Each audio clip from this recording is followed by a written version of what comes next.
Alright, y'all. So today in this video, I'm going to be talking about why I feel like Sasha Banks peaked in NXT. Before I get into this video, make sure you like, comment, share, subscribe, promote, help black businesses, do all that, help a brother out. Thank you so much. You're welcome. Now, in this video, what are we talking about? Oh, Sasha. So when Sasha was in NXT, when she turned heel, because she was a face before, she debuted the boss character, the legit boss character. She had the rings, this jacket, chain. She was calling herself the boss. She had glasses. When she became champion in NXT, she brought a stamp and stamped her contract. She had to escalate for one of her entrances at TakeOver.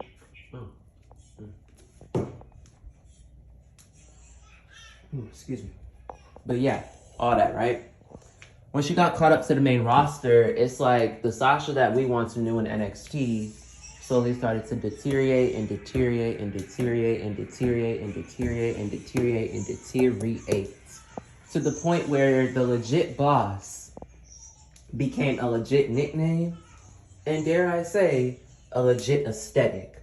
Because when you looked at Sasha and it was like, well, what's her character? You knew she was the boss, but at the same time, you didn't know she was the boss. It's like, you say you're the boss, but what makes you the boss? You know what I mean?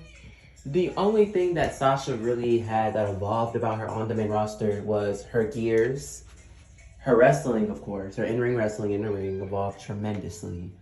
And this is gonna sound really crazy and dumb, but her hairstyles. Other than that, I mean, nothing really changed about Sasha for real. Her mic skills deteriorated. Her character work became bipolar, flippy, floppy. Sometimes it was good, sometimes it was bad. Sometimes it was like, what is this? What is going on? On the mic, I would say she was a hit or miss, but to be honest, with the way she was cutting promos, it was just it was very rare to see a good promo from Sasha, if not like a read or a gag on the mic, because she just was not that good on the mic. Like, I always tell people, in my opinion, on the main roster, Sasha was the best on the mic during the main roster in 2019, and that's saying a lot because in 2019 that was a very I don't know how to, it was a very bipolar year, to say the least, for Sasha. I'll put it like that. But yeah, so I feel like Sasha is not the was not the full package on the main roster the way she was in NXT. I feel like when it comes to wrestling, Sasha deserves to be ranked very up there with, Charlotte and Natty, Asuka, Athena, Io Sky, Mako, Manami, all them. But when it comes to character work and mic skills, I don't rank Sasha as high because her character work and mic skills took a major detour and they deteriorated way really bad, to the point where it was really just kind of like, is Sasha Banks as well-rounded as a superstar as she once was? And to be honest, she wasn't. And it shows in her work. Now I'm gonna say that Sasha wasn't the worst, when it comes to women who aren't the full package and all that. She wasn't the worst. There's way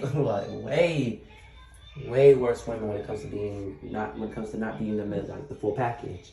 But compared to what's their name, Charlotte and Becky and Bailey, it's Sasha, Charlotte is the queen, Becky is the man, I guess now. Bailey's the role model, Sasha's the boss. But when you look at the character work of the other four horsewomen, especially the evolution of their characters, and then you look at Sasha, it's just ooh, what happened to you? What? They over here turning up, and you over here turning down. What's that about?